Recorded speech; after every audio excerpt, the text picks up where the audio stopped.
ev weneyine daviye tiştek destêm de nemabû ne tablo hebû ne tiştekî hebû mirabû ser torbê ervan çêkir torbê ervan alçiyê bi pot çêkiriye ev jî zarokekî Afrikalî ye li serokê muzîkalê de ji xwe re dileyîze zarokekî şêrîn hemû wenekî wisa çêkim evîna jî ser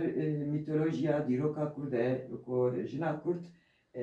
dîrokê heta niha çiqa aşitî xwaze bangê aşitiyê dike ev aslında ev wene çiqa jina ditirsin nêrînê erk fikra erk ku çiqa jinê ditirse